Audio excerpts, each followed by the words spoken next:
हरे भरे जंगल के दिल में सिंड्रेला को अपनी मां की कब्र पर सांत्वना मिलती है। उसका दुख हरी भरी हरियाली में एक मौन गूंज है। सिंड्रेला की आंखों में उम्मीद की एक झलक नाचती है। दुहक के साए के बीच एक नाजुक चिंगारी, एक छोटा सफेद पक्षी ऊपर से फुदकता है। उसकी कोमल उपस्थिति विशाल जंगल में सांत्वना की एक नरम फुसफुसाहट है। सिंड्रेला पक्षी को देखती है।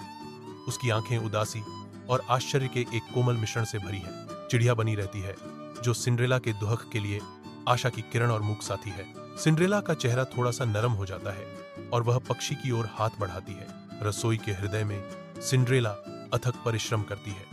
उसकी हरकतें उसकी सौतेली बहनों की तीखी उपहासपूर्ण आवाजों के बीच सेवा की एक नृत्य है। सौतेली बहनों के क्रूर शब्द गूंजते हैं। प्रत्येक शब्दांश सिंड्रेला की थकी हुई आत्मा के लिए एक चुभन है।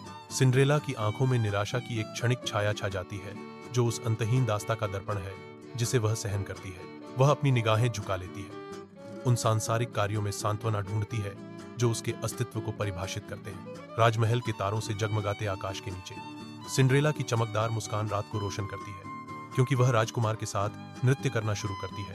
राजकुमार पूरी तरह से मोहित होकर सिंड्रेला को देखता है जो उसके आकर्षण और सुंदरता में खोई हुई है। नृत्य तेज हो जाता है। उनके चालें खुशी और नए प्यार की एक आदर्श सामंजस्य है। जैसे ही वे घूमते हैं, राजकुमार की आंखों में एक गहरा निर्णय झलकता है।